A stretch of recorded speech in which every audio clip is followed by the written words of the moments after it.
Honourable members, I rise in deep anguish to place on record the way this august House is being subjected to sacrilege, and that too propelled by a sense of competition among some sections of the House since the commencement of this monsoon session. Everything said or done violating, hurting or destroying the sacredness of any place amounts to an act of sacrilege. Whereas land of temples, churches, mosques and gurudwaras, these are holy places with demarcated sacred areas which are known as sanctum sanctorum.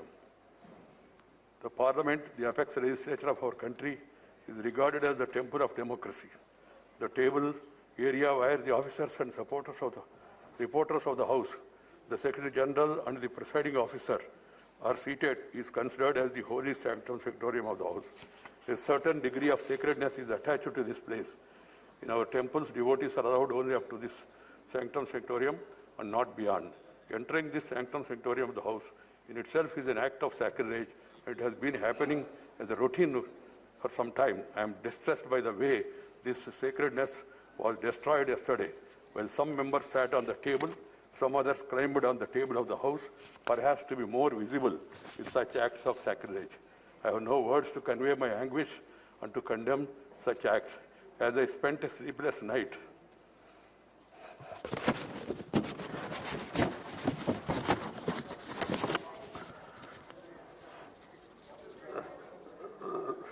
last night, I struggled to find out the provocation or reason for forcing this august House to hit such a low yesterday.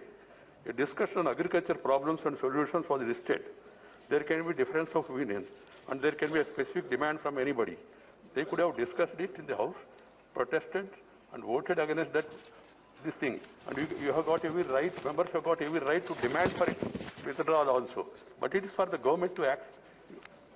You can't force the government to do this or not to do this. Different kinds are admitted by chair. The language used by the list of business is drafted in such a way that it is acceptable to all sections of the House without denting the thrust of the issue to be discussed. It happened yesterday too, and the chair has been doing it for a year. I find it difficult to understand as to why the subject was listed in the list of business for yesterday would have prevented any member to raise any issue concerning the farm sector, including 3 farm bills that some members were keen to raise in the House and even demanding their withdrawal.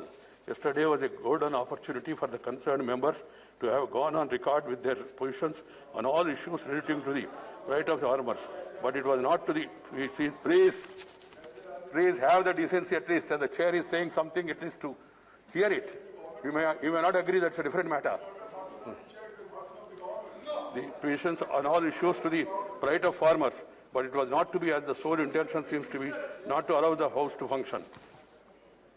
Sir, 35 bills have been passed. Right at the start of the proceedings of the House yesterday, I have cautioned them not to take up the listed discussion on farm sector.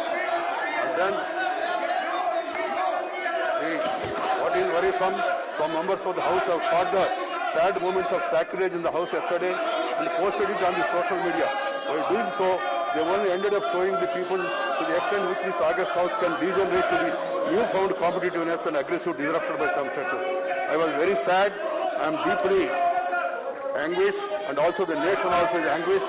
As the chairman of the House, I am sacred to visualize the implications and consequences of such competitive acts of sacrilege in our temples of democracy. I earnestly appeal to the collective conscience of this House to seriously reflect on what happened yesterday, to explore the remedies.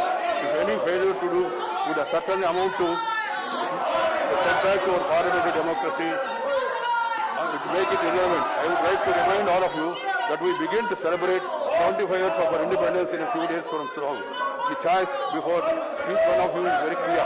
Either to be best parliamentarian or the worst disruptor. The choice is yours. And I am told that some people have complained about not showing this in the Rajya Sabha. I don't know why Rajya Sabha TV is not showing. This also can be shown. I have no problem. I don't want to run the House like this. I am adjourning the House to meet at 12 a.m.